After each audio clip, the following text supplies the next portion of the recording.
Morning. So I'm in a place where I'm still broken, but the parameters I've set myself on this occasion to get myself through this place and to be fixed again are a bit different to other times. In other words, I normally shut down my life. I normally don't do a thing until I find a solution, but with the frequency that it's been happening at lately, where I've been breaking every few days, I'm sort of realizing that I need to function as well. So I sort of put myself in a place, I don't know where I've put myself, it's somewhere, and I'm just focusing on achieving a few essential things in life that I need to achieve.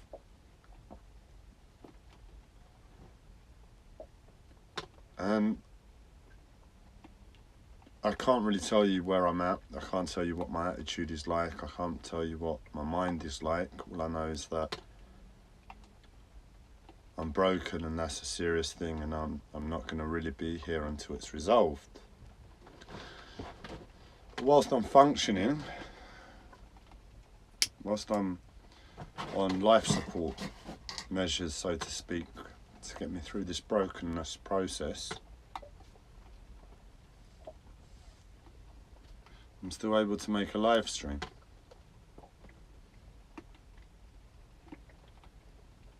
And just had the news on for 5 minutes, and it was all about, well, guess what it's about, the war in Ukraine, the oppressive Russian regime. I still don't understand why. And you know, ideally it would have been saved a long time ago. Ideally this wouldn't be happening. Ideally the people of Ukraine would just be left as the people of Ukraine, and Ukraine will get on doing whatever they do, not annoying Russia, because I don't think they've annoyed Russia. Russia's just a bit hormonal at the moment. But that would be ideal, you know. Ukraine carries on, Russia carries on, we all carry on, and the system works, but it doesn't. And in this place, I've just got to ask a really simple question. Ideally, it would have all been left as is, you know. Everybody has their sovereignty, everybody has their peace, everybody has their lives, and you get on, that's the ideal. But when things escalate, the normality is, in my mind, normally, I think, right, I've got to escalate. I've got to escalate. And we, to a certain extent, we do. We have to match the tone and the level of, well, in this case, aggression, but the tone and level of the severity of the situation. But what happens is, when things are already tense down here and things start to escalate, that tension comes on board, and the response tends to be aggressive back. And at the moment, sanctions have only been put in place, which is a mild form of aggression, but it's still aggression.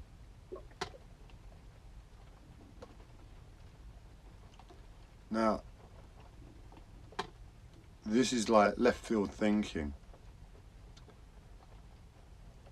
but if we just leave the brokenness of the old system behind for 1 second and we look at the situation and look at the picture, what's taking place? We've got a load of people living here, we've got a load of people living there.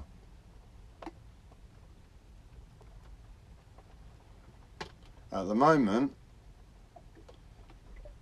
the people in charge of the people living there are going to send bombs and everything else in. I'm sure it's not going to be for the whole of Ukraine, but for many people in Ukraine, their lives are never going to be the same. In the sense of destruction by destruction of property, destruction of life, destruction of systems and structures, infrastructure.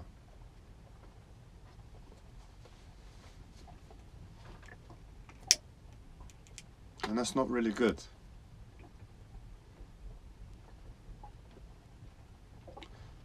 But what happens if, like, a miracle happens and President Putin gets a tweet on Twitter from the Ukrainian president and Mr. Biden saying, hey, hold your horses, Putin. What are you doing? Have you asked?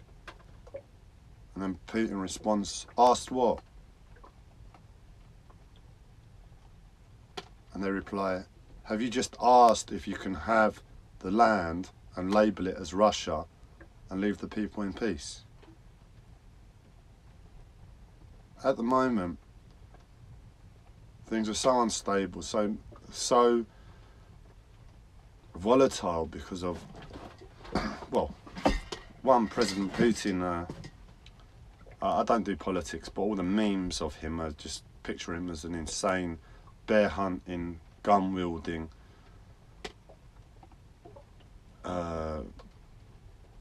barbaric man. That's the memes on the internet. I don't have an opinion of him. I don't do politics. I don't follow it.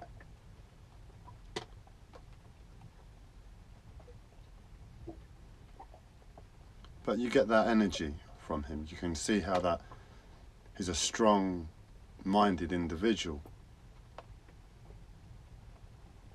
And ultimately, Russia is a strong military power. And through you'd argue the negatives of geopolitics,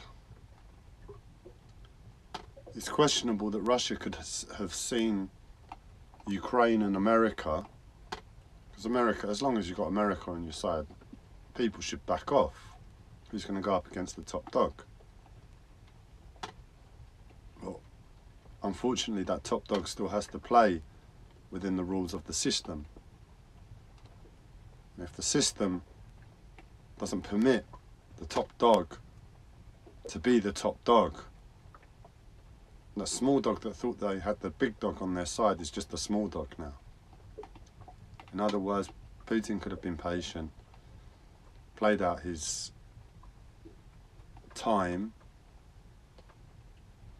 to realise that we've all got ourselves into a corner of truly backing and stopping, for the sake of stopping war, and he's seen his chance and he's taking it. And you have to respect that they're a nuclear power. You have to respect, in a way, they're a bit isolated to themselves, like China. So they're play by their own rules. They're not playing by the same rules as everybody else. And for that reason, it's really, really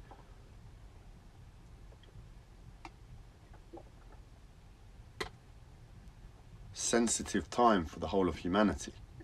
You know, I'm sure it's probably just going to be the Ukraine where this goes. It's not going to be another world war, but it could be. The possibility is always there.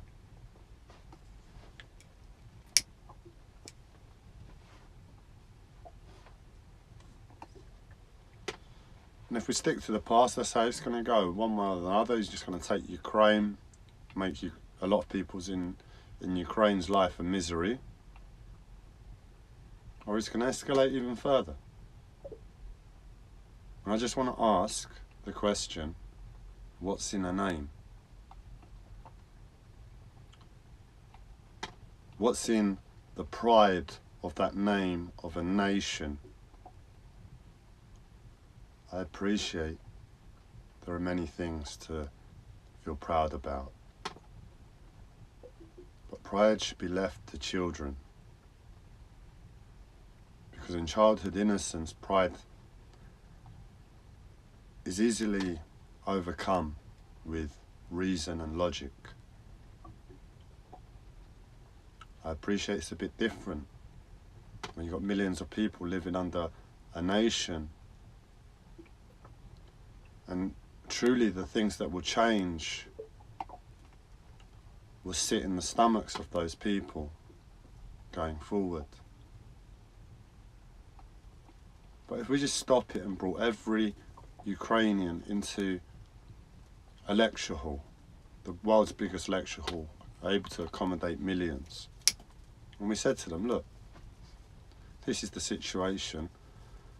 Unfortunately, for whatever reason, Putin has got us, the Ukrainian people, by the short and curlies because of the geopolitical system, and the people that should be helping can only do so much. And therefore he's arrogant enough and willing enough to take the opportunity for whatever his own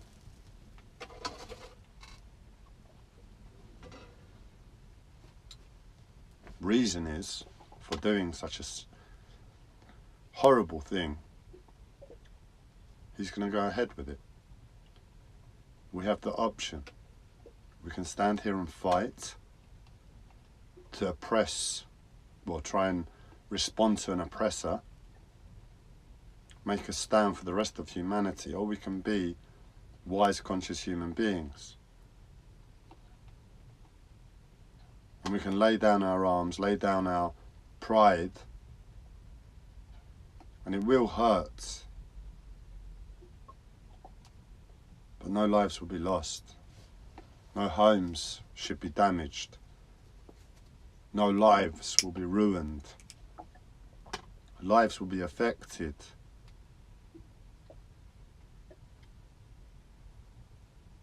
But what if the Ukraine was just called Russia 2? It matters for the rest of the world on a political level, but forgetting politics, we're talking about life. We're talking about, from the point of view of what's been put out on the news, it's irrational behaviour by Putin. I don't know what lies behind his decision making, but the news has just portrayed it as irrational behaviour. They haven't given reasons.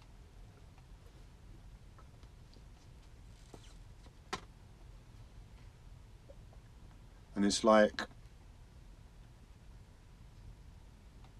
being honest about how much life, how much destruction is caused by war, and really being honest and open about that to the people and saying, look, we might have 0.5% of the population, I don't know what the figures will be, but you know, be real and honest in your projections, taking into account recent wars, taking into account the reasoning of the oppressor, to put a number on it. Put a number on the possible death toll, put a number on the possible catastrophes in terms of houses and lives disrupted and infrastructure affected, the cost that will take to the people for the sake of their pride, and say, look, it's down to you. If you want to hold on to your pride, we will fight for your pride. But it's almost certain we're going to have X amount of thousands, tens of thousands of people. I don't know if it goes into the hundreds. Die for pride. We'll have this amount of people disrupted in terms of their homes and their lives. Actually, homes obliterated.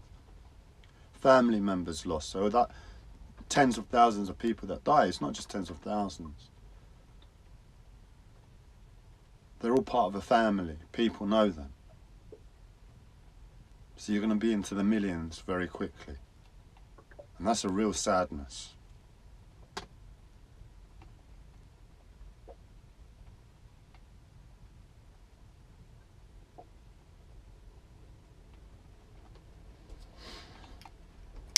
What's in a name? Recently I've changed my name.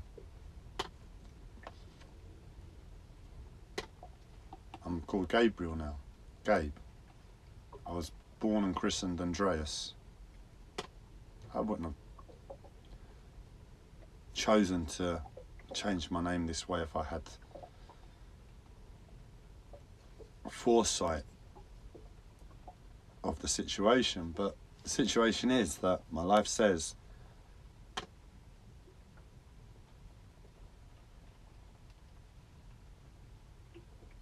it's a wise decision to change your name, not because you're one of a set of clothes, like I'm changing my name like a new set of clothes. No. There's logic and reason that have gone into this decision. It's for my life, it's for my sanity. For that reason, I let my name go, and I've changed my name. It's just the name. Still the same body, still the same consciousness. Yeah, if you really want to be nitpick, oh, names resonate with consciousness. Yes, they do. And I'm sure if everybody starts calling me Gabriel, it's gonna light up different receptors in my brain to that of calling me Andreas. The resonance of sound is very important. But the resonance of sound works up here. My life is very grounded, my life is very dense, my life is very surreal and painful at the moment. It's going to take a long time before that becomes a consideration. And in that time, if I have appeased and eased my own suffering to life,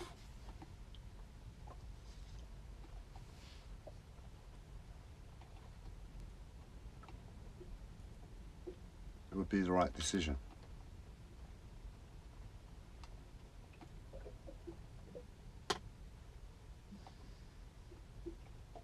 You know, there needs to be a campaign or something. Fuck Putin, but let's call ourselves Russia. No one die.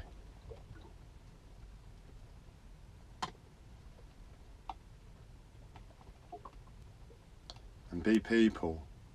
Be alive. Experience a different life to a certain extent under the control of a different oppressor. And you know, if we're honest, what nation is truly a nation? In other words, how many wars have been fought over the years to reshape land time after time after time? All the people are doing is clinging to the last winner. We are the last winner. You want safety, man. You want security. That's why you're doing such a thing, to cling to the last winner. You change your name, and I'm not having a go at the Ukraine. I feel for the Ukraine, but I'm having to speak on this time because it's a very serious subject. And if this idea is ever going to have any sense of coming across as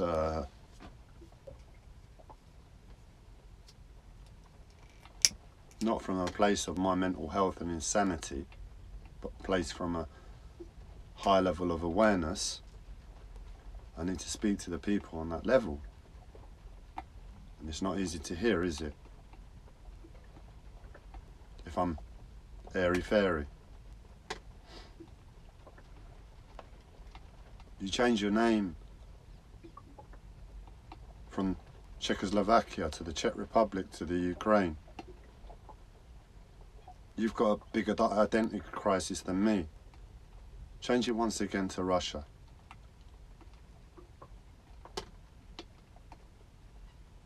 For the sake of life, man. That's all. The West will back you up with the biggest loopholes that have ever been created when Putin signs that contract to take control of Ukraine without, well, bombs have already been dropped, but without another bomb or bullet being fired. It will be unprecedented. Our history doesn't document times when this has happened. I'm sure it has. But it's so far away from our current model of reality and way of thinking.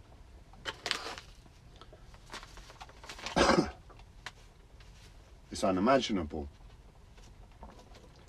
But within those contradictions, within that contract, there'll have to be stipulations. You know, this is where the line stops, Putin. We understand you've got, I don't know what it is, why his reason. We understand you've got mental health problems. And you want this bit of land to make your bit of land, I don't know, bigger. Is that what you want? A bigger bit of land, a bigger bit of cake? Have a bigger bit of cake, Putin. But that's where the cake stops. You can't take any more. You can't go over after all these other countries. Sign this document to get what you want without life being spared. Why won't you do it?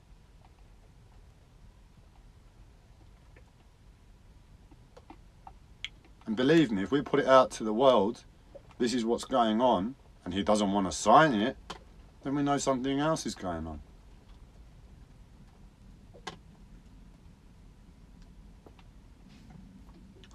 And it's time now for the good guys to stand up, and if it's ever going to be a fight, fight now. Don't let him start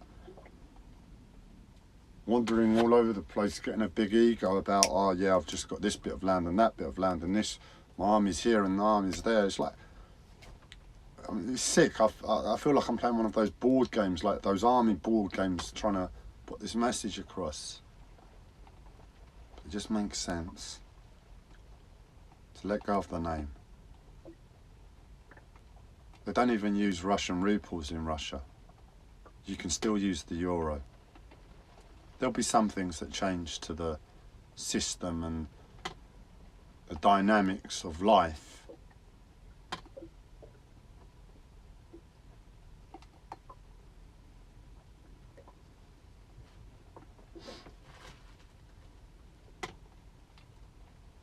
But that's still life alive.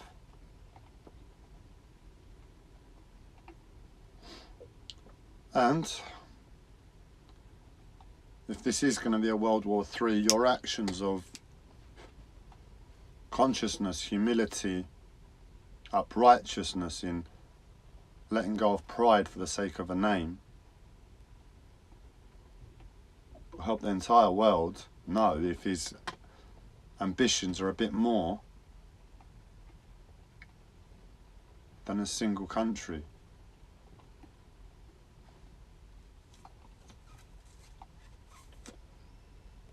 My life was invaded, man. My life was torn to bits before I was willing to surrender my name.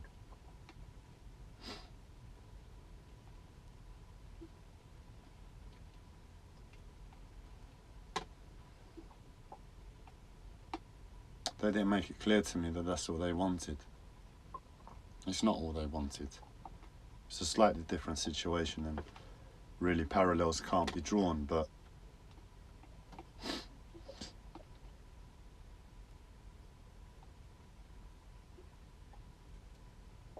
in terms of spirituality,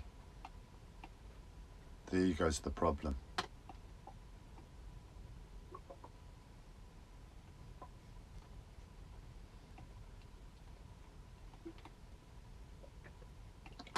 Let go of the European dream. Costa Coffee, Starbucks, your designer shops, because I'm sure if the Ukraine becomes Russia, that's the change. You're not going to have the European dream in front of you anymore. How great a country can we become in terms of this new idea of freedom? Your top shops, your Nexts, I don't know what other clothes shops and the like, but that's basically it. Ukraine's a European country, isn't it? And if they haven't already, I'm sure they have, but if they haven't already, that's what's there for them. Those luxuries, access to the free market, access to a greater ego.